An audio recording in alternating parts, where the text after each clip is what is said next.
Welcome back, my name is Aaron, and on today's video, I will be showing you how to make smoked queso. Lift off and the clock has started.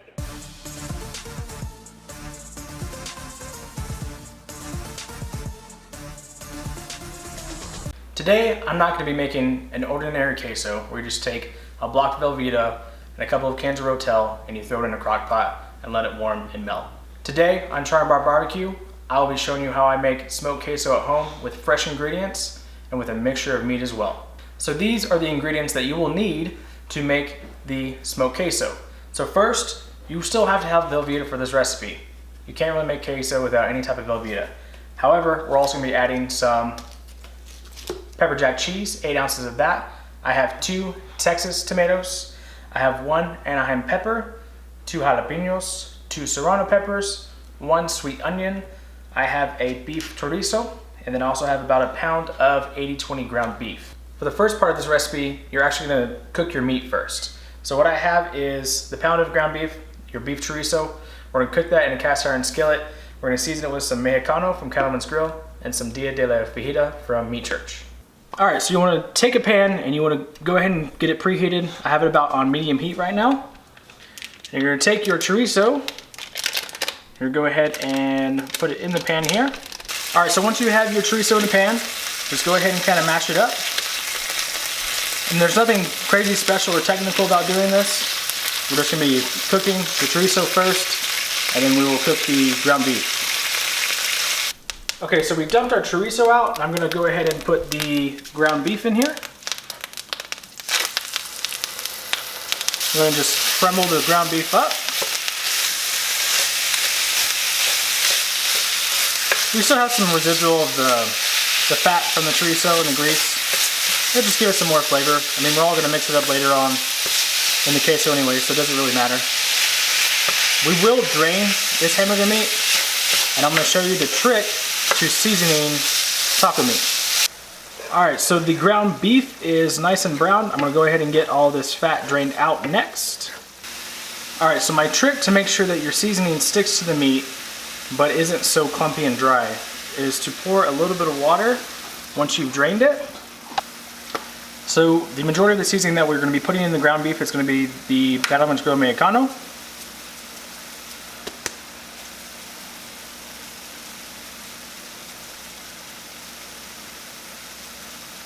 And then we're going to also sprinkle in some of the Dia de la Fajita by Meat Church. So we're going to mix this around.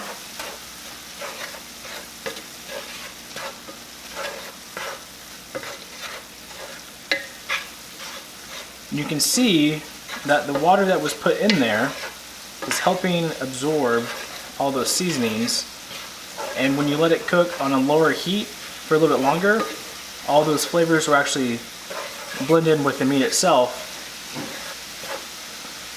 and it'll give it a better taste. So I'm gonna let this kind of simmer for another couple minutes to get some of that water moisture out, and then we'll go ahead and pull this off, and I'll show you how to assemble the queso. So we finished cooking our ground beef and our chorizo. I'm gonna go ahead and start dicing up these peppers here. I'm gonna first start with the Serrano peppers. So the Serrano peppers are probably the hottest pepper out of these 3 that we're using today. Just gonna slice them up first. So I'm going to grab the jalapenos next. I'm gonna do the same thing to them. Just take off the stem there and go ahead and slice them. And I'm not gonna leave them in these slices. I'm going to chop them. All right, so I finished up with the jalapenos. I'm now going to finish with the last pepper we have, which is this Anaheim pepper. The Anaheim pepper is very similar to a green chili in a way. It's gonna be more of California's style of green chili, hence the name Anaheim. So you can see I'm using a glove on my left hand because I'm not de-seeding or deveining any of these peppers.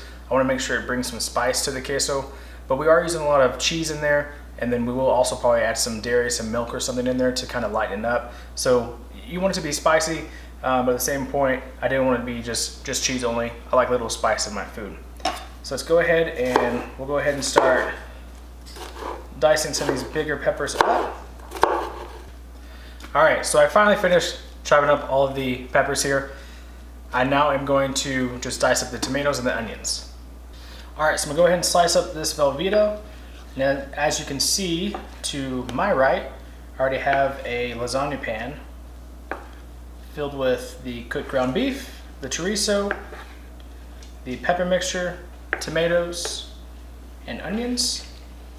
So now we're just gonna put in the cheese.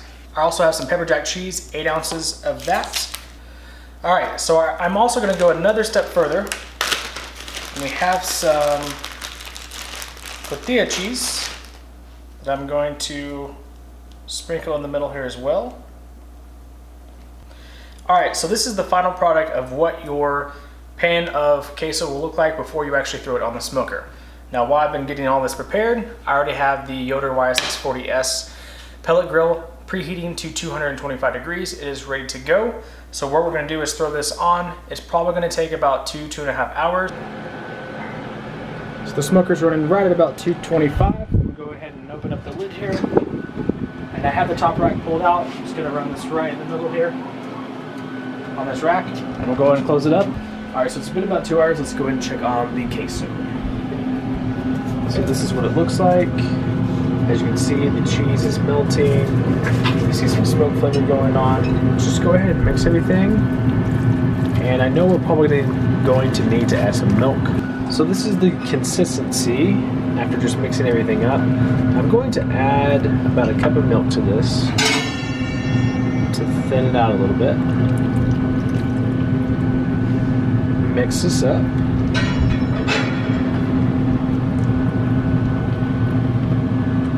I'm going to check on it in about 30 minutes or so. I'm actually going to probably crank the heat up to 275 to see kind of what happens, to let the cheese melt a little bit more. Kind of let some of this liquid cook out and everything to melt through and actually form and finish. All right, so it's been another 30 minutes. Let's go and check on it. Oh, it's starting to look really good.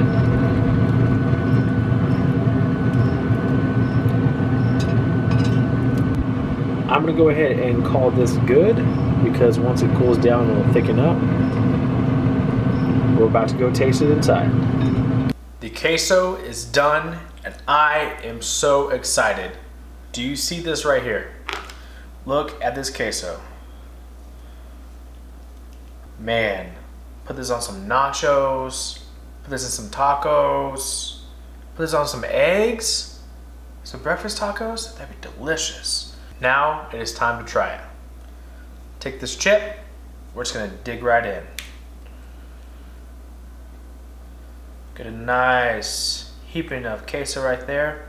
You can see the tomatoes, the jalapenos, the serranos, the Anaheim. You can see the seasoning of the meat, the chorizo, it's all in there. Are you ready? Let's grab another chip. That's so good. That is the best queso I've ever had in my life.